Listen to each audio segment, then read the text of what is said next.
does things for you. The chain of command does not go to the commander-in-chief. When you are a congressman, you work not for the Speaker of the House. Okay. I work for you. Thank you. I serve on two committees in Congress. I had 4 committees last Congress. Rules Committee, Judiciary Committee, T&I Committee, and the Weaponization of Government Committee. I had too many credit hours and I missed the drop day. So this Congress, I decided to slim it down to 2 committees. I'm on the Judiciary Committee, and we just this week passed out of our committee 15 to 10, by a vote of 15 to 10, a bill to ban men and girls sports. Also serve on the T&I Committee.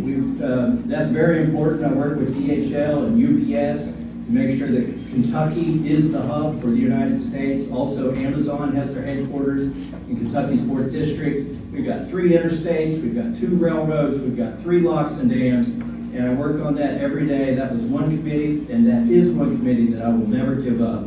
You know, Gene Snyder served on that committee. He got a call at home one night. A constituent was upset that her trash hadn't been picked up. He said, "Ma'am, did you think about calling one of your magistrates?" She said, "I was going to do that, but I didn't think I should start that high up."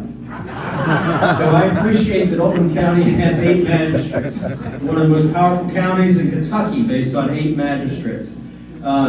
People say, "Oh, Massie," you may have heard this claim, "he votes with Democrats. He's always voting with the Democrats." You can go look this up. By the way, I've got a 100% score on the Turning Point USA scorecard this session of Congress. Morgan McCarvey has a 12.5% score, and Andy Barr has a 50% score.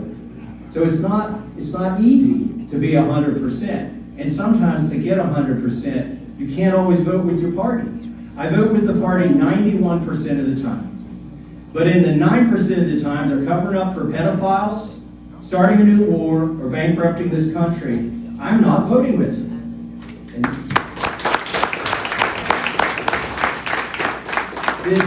Last week, I co-signed an amicus brief to the Supreme Court supporting President Trump's executive order to end birthright citizenship for illegals.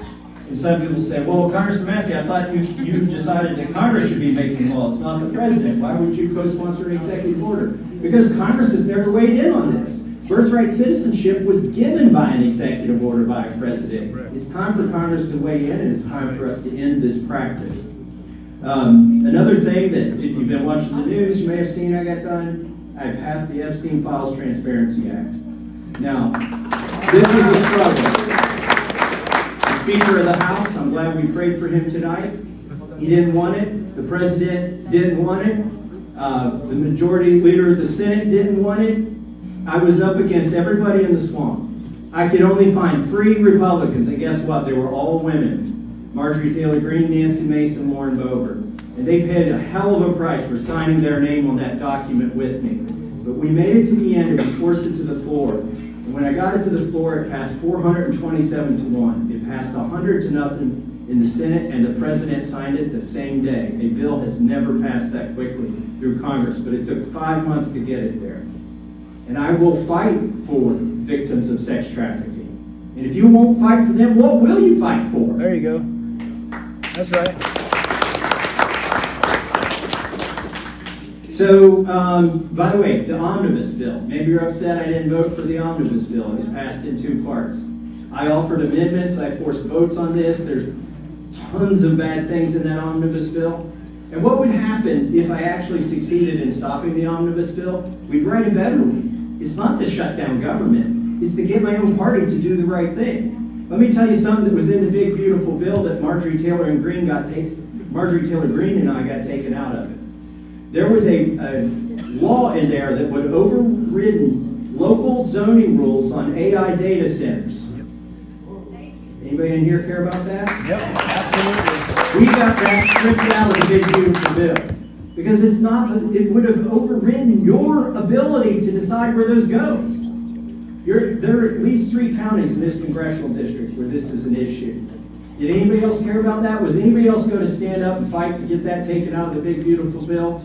If they were, I didn't see them, but we got it taken out. So the decision is still yours. and your fiscal court and your zoning board about where these things go. There's also money for sex changes for minors in the omnibus bill. I'm sorry, I made a pledge to you. I am not voting for that stuff. We could have taken it out. There's foreign aid in there. There's National Endowment for Democracy, which is a $300 million slush fund for Democrats. I want to ask you something here. Do you think spouses are fair game in a political contest? Do you think anybody should attack anybody's wife? My wife's here with me tonight, and she was attacked by the president. I'm sorry, I support him 91% of the time. I'm going to take a little extra time to defend her. Good. And I'm not doing it because the president attacked her. He can do what he wants. I don't take it that seriously, but my opponent, Ed Gallrein, reposted the attack on my wife. And it says she's a flaming lefty liberal. Let me tell you what she was doing when Donald Trump was giving money to Hillary Clinton and Chuck Schumer. She was using her own money that she earned at a daycare center at the age of 19 or 20 and buying pamphlets and campaigning for her Republican candidate and in the primaries in a precinct. And then she went to work for Ron Paul. She went to work for Campaign for Liberty. She worked for National Right to Work. By the way, this is the vast right-wing conspiracy that Hillary talks about. She was working for the vast right-wing conspiracy. And then she helped get our Senator Rand Paul elected, worked for him for 5 years. Does that sound like a flame-throwing lefty?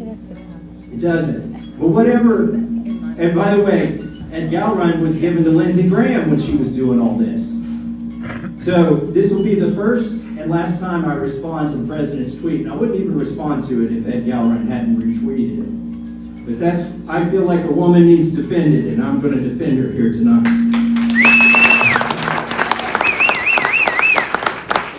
Something else that I fought on. In 2020, I was the only person, Republican or Democrat, who said that the COVID bailouts were going to cause inflation. A $2 trillion bill they tried to pass by unanimous consent. I drove to Congress and I made them vote on that sucker. I said, if farmers and nurses and doctors and grocery store workers are going to work, you get your butts to work. They hated me for breathing air that day. CNN called me the most hated person in Washington, D.C. That's the first time they ever got the news right. I said there would be fraud in these PPP programs. I never guessed I'd be running against a candidate who participated in fraud. That's right, Ed Gallrein took 2 PPP loans, not one, didn't pay either of them back. They didn't know these would be public information. Come up here and hug me. All right, I'm about to finish. Ed Gallrein never paid back that loan, and he took it for baling hay. Listen, if you want a rubber stamp, you can vote for my opponent. If you want somebody who makes up their own mind and does things for you, the chain of command does not go to the commander-in-chief when you are a congressman. You work not for the Speaker of the House. I vote for you.